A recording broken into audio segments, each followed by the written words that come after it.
মৃত্যুর ১৫ বছর পর কবরে মিলল অক্ষত মরদেহ। কাফনের কাপড়গুলোতেও লাগেনি সামান্য দাগ। চারপাশে চিকচিক করছে আয়নার মতো বালু। অবিশ্বাস্য এই ঘটনাটি ঘটেছে রংপুর মহানগরীর নবদিগঞ্জ গোদা শিমলা এলাকায়। গ্যাসের সঞ্চালন লাইনের জন্য কবর স্থানান্তরের সময় এই বিরল ঘটনার সাক্ষী হয়েছেন অনেকেই। আর তাতেই এলাকা জুড়ে সৃষ্টি হয়েছে চাঞ্চল্য। ইসলামিক চিন্তাবিদদের মতে এটি স্বাভাবিক বিষয়। দুনিয়ায় যারা ইসলামের বিধান মেনে চলে তাদের হেফাজতের দায়িত্ব স্বয়ং আল্লাহই নিয়ে থাকেন। ১৫ বছর পরেও অক্ষত পাওয়া গেছে একটি মরদেহ। ঘটনাটি ঘটেছে রংপুর মহানগরীর নবদিগঞ্জ গোদা শিমলা এলাকায়। এই ঘটনাটি গোটা এলাকা জুড়ে সৃষ্টি করেছে চাঞ্চল্য। রংপুর কুড়িগ্রাম আঞ্চলিক মহাসড়কের পাশে গ্যাস সঞ্চালন পাইপলাইন নির্মাণের কাজ চলছিল। সে সময় কবর থেকে মরদেহটি তোলা হয়। গত বৃহস্পতিবার এ মরদেহ পাওয়া যায় বলে জানান স্থানীয়রা। স্থানীয়রা আরও জানান, ২০১০ সালে সেখানে কবর দেওয়া হয়েছিল আব্দুস সালাম নামে এক ব্যক্তিকে। ১৫ বছর আগে সেই পুরনো কবরটি স্থানান্তর করতে গিয়ে হতবাক গ্রামবাসী। দ্বিতীয়বার নিজ চোখে প্রিয়জনকে অবিকৃত দেখতে পারায় অবাক মৃত ব্যক্তির পরিবার। ঘটনাটি প্রকাশের পর এলাকার শত শত মানুষ তা এক নজর দেখার জন্য ভিড় জমাতে থাকেন।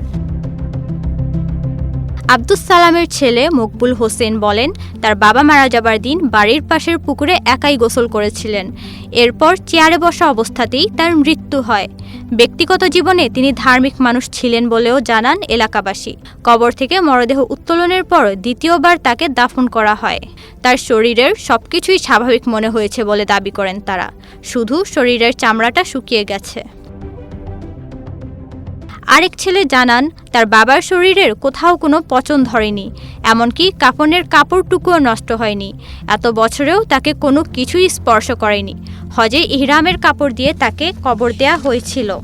যেভাবে তাকে কিবলামুখী করে রেখেছিলেন সেভাবেই অক্ষত ছিলেন তিনি। এটা আল্লাহর তার বান্দার প্রতি রহমত ছাড়া আর কিছুই নয়। মৃত ব্যক্তির পরিবার ও স্থানীয়রা জানান, মরহুম আব্দুস সালাম কৃষি ও গৃহস্থালির কাজ করে জীবিকা নির্বাহ করতেন। তিনি জীবিত থাকাকালে খুব দিনদার মানুষ ছিলেন। নিয়মিত তাবলিগে যেতেন, সারা রাত ইবাদত বন্দেগী করে কাটাতেন। এলাকায় খুব ভালো মানুষ হিসেবে পরিচিতি ছিল তার। ১২৩ বছর বয়সে সম্পূর্ণ সুস্থ অবস্থায় নিজ বাড়িতে মারা যান আব্দুস সালাম। ১৫ বছর পরেও তার লাশ অক্ষত থাকার বিষয়টি আল্লাহর কুদরত ও তার নেক আমলের প্রতিদান বলে মনে করছেন তার স্বজন ও স্থানীয়রা। এ বিষয়ে সাতগাড়া বাইতুল মোকাররম মডেল কামিল মাদ্রাসার অধ্যক্ষ মাওলানা আনম হাদিউজ্জামান বলেন, যারা দুনিয়াতে সবকিছু ভুলে আল্লাহর আদেশ নিষেধ মেনে চলেন তাদেরকে কবরের সুসংবাদ দেয়া হয়। কবর পোকামাকড়ের ঘর হলেও তাদের কোনো কিছুই স্পর্শ করে না। নওরিন নাওয়ার, প্রবাস খবর।